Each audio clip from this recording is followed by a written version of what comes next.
एक व्यक्ति है जिनका नाम है गोविंद लाल, जो कि किशनगढ़ के रहने वाले हैं। वो एक दिन अखबार में छपवाते हैं कि मैं अपने पुत्र अनिरुद्ध और पुत्र वधू अनुराधा को अपनी संपूर्ण संपत्ति से बेदखल करके संबंध विच्छेद करता हूँ। भविष्य में मेरा इन दोनों से कोई संबंध नहीं होगा, कोई नाता नहीं होगा। नीचे उसी अखबार में एड्रेस लिखवाते हैं।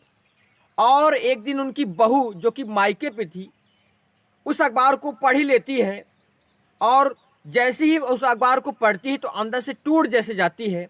सोचने लगती है कि शायद इस दुनिया में उनका कोई नहीं बचा हुआ है, अगर कोई है तो सिर्फ मायके वाले। लेकिन मायके वाले भी कब तक साथ देंगे। ये सब सोचते सोचते वो अपनी ननद से, अपने पति से, ससुराल वालों से बात करती है कि हुआ तो हुआ क्या है, जो भी गलती हो माफ़ करिए। लेकिन कोई सुनने को तैयार नहीं था। वो लड़की अंदर ही अंदर इतना परेशान हो जाती है कि उसे कुछ समझ नहीं आता है। और एक दिन जब उसके भाई माँ बाप घर से बाहर गए हुए थे, घर में सिर्फ दो लोग थे, वो लड़की और उसकी 2 साल की बेटी।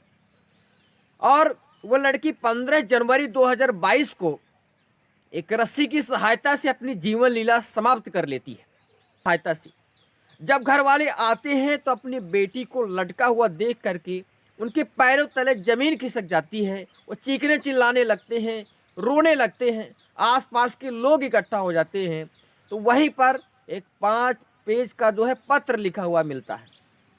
उन 5 पेजों में से जो लिखा हुआ था वो सभी को झकझोरने वाला था, इतना शर्मसार करने वाला था जिसकी किसी ने कल्पना नहीं की होगी। लेकिन उन 5 पेजों में 2 लाइनें ऐसी भी थी जो इंसानियत पर सवाल खड़ा कर देती है। लिखा था कि पापा, अब आपको मेरी वजह से झुकना नहीं पड़ेगा। इस दुनिया को मैं छोड़ करके जा रही हूँ। इस 2 साल की बेटी का ख्याल रखना। उधर बेटी छोटी सी थी, रो रही थी। लेकिन उस नादान को क्या पता था कि उसकी माँ हमेशा के लिए उसे छोड़ करके चली गई है, वो अब कभी नहीं आएगी। नमस्कार, आदाब। मैं रणवीर सिंह चौहान फिर से हाजिर हूँ जुर्म की एक नई दस्तक के साथ। आज की जो सच्ची घटना सुनाने जा रहा हूँ, ये सच्ची घटना राजस्थान के अजमेर की है। अजमेर की शिवनगर कॉलोनी की रहने वाली एक लड़की है जिसने बीटेक किया था, एमबीए किया था। शिक्षा में कोई कमी नहीं थी, सपने भी बड़े थे कि एक दिन बहुत बड़ा काम करेगी, अपने घर वालों का नाम रोशन करेगी। लेकिन सन 2018 में उसके पापा एक सॉफ्टवेयर इंजीनियर से उसकी शादी कर देते हैं, जो कि किशनगढ़ का रहने वाला है। वो लड़की ससुराल जाती है। 6 महीने तक सब कुछ ठीक चल रहा था, सब खुश थे। लेकिन अचानक ही जो उसके पति हैं अनिरुद्ध का बुलावा जर्मनी से आ जाता है। और वो सॉफ्टवेयर इंजीनियरिंग की नौकरी के लिए सीधे जर्मनी चला जाता है। लेकिन कभी समाज में तो कभी घर में कुछ ना कुछ बुरे गंदे लोग होते ही हैं।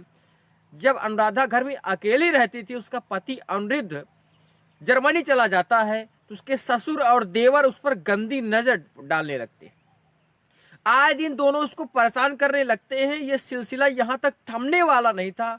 अब ससुर देवर उसको मानसिक और शारीरिक रूप से शोषित करने लगते हैं, उसका शोषण करने लगते हैं। जब तक वो बहुत परेशान हो जाती है तो अपने पति से कहती है कि मुझे यहाँ नहीं रहना है, मुझे परेशान करते हैं, मुझे अपने पास बुला लो, मुझे आपके पास रहना है। लेकिन सीधी सी बात थी कि जर्मनी जाने के लिए वीज़ा चाहिए, वीज़ा के लिए अप्लाई भी करना होगा, काफ़ी समय लगेगा, तो जर्मनी तभी जा पाएगी। तो पति भी वो कह देता है कि मैं काफ़ी प्रयास कर रहा हूँ, यहाँ आना कोई खेल नहीं है, मैं वीज़ा का पूरी कोशिश कर रहा हूँ, जैसे वीज़े की व्यवस्था हो जाएगी मैं तुम्हें अपने पास बुला लूँगा। लेकिन इधर ससुर और देवर की जो अत है वो बढ़ती जा रही थी। अनुराधा फिर से अपने पति से कहती है कि मुझे अपने जर्मनी बुला लो, मुझे वहाँ आना है, आपके पास रहना है, मेरा यहाँ दम घुटता है। जैसे तैसे अनुराधा को जर्मनी बुला लिया जाता है। कुछ दिनों तक सब कुछ ठीक ठाक चल रहा था। लेकिन 1 डेढ़ महीने बाद अनुराधा की तबीयत जो है काफ़ी ज़्यादा खराब हो जाती है। उसे हॉस्पिटल में एडमिट किया जाता है। तभी पता चलता है कि उसके पेट में बच्चे पल रहे हैं।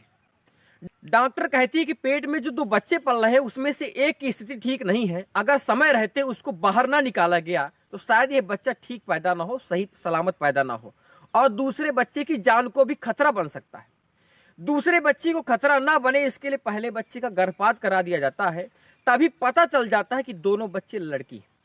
और ये बात जब ससुर को, सास को, देवर को पता चलती है तो दबाव बनाने लगते हैं, कहते हैं कि इस बच्चे को गिरा दो। लेकिन माँ तो माँ होती है, वो इस बात को इनकार कर देती है। वो कहती है कि मेरा बच्चा है, मैं उसे जन्म दूंगी, पालूंगी, चाहे जो हो जाए। ऐसा चलते उसका पति भी बोलना बंद कर देता है, नाराज रहने लगता है और उससे दूरी बनाने लगता है, परेशान करने लगता है। दोनों के बीच कुछ अच्छा नहीं चल रहा था। अब केवल 3 महीने ही हुए थे उसे जर्मनी में रहते अनुराधा को फिर से किशनगढ़ भेज दिया जाता है। वहाँ उसके पास एक बेटी है जिसे गर्भ में ही मारने का प्लान था, लेकिन अनुराधा ने ऐसा नहीं होने दिया। सास और ससुर देवर का शोषण बढ़ता जा रहा था। दोनों मिलकर के बहू का मानसिक शारीरिक जिस तरह से मन करता था शोषण करते थे। इन सबसे परेशान होकर के अनुराधा फिर से अपने पति से रिक्वेस्ट करती है कि मेरा यहाँ दम घुटता है, मुझे अपने पास बुला लीजिए, जो कुछ हुआ उसे भूल जाइए। अनुराधा को फिर से जर्मनी जाने का मौका मिलता है। कुछ दिनों तक अनुराधा खुश रहती है, लेकिन उसे अपने पति की काली करतूतों के बारे में पता चल जाता है। दरअसल उसके पति का एक विदेशी लड़की से अफेयर चल रहा था, उसके प्रेम संबंध में फंसा हुआ था। वो इस कदर फंसा हुआ था कि अपनी वाइफ को जो है समय ही नहीं दे पाता था। जब अनुराधा इसका विरोध करती है तो कई दिनों तक घर ही नहीं आता।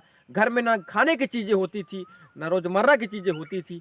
अनुराधा और उसकी बेटी दोनों परेशान होते हैं, उनका वहीं दम घुटने लगता है। वो करें तो करें क्या, विदेश में थे। तभी अनुराधा को फिर से इंडिया आना पड़ता है, लेकिन उसके ससुराल वालों ने उसे स्वीकार नहीं किया, अपने घर नहीं आने दिया। तभी वो अपने मायके चली जाती है। उस लड़की का मायका अजमेर के वैशाली नगर की शिवनगर कॉलोनी में था। वो अपने घर वालों के साथ वहाँ रहने लगती है। उसने हर संभव प्रयास किया कि बिखरे हुए रिश्तों में फिर से मिठास आ जाए, लेकिन उसकी किसी ने नहीं सुनी। उधर उसका पति विदेशी लड़के के अफेयर्स में था।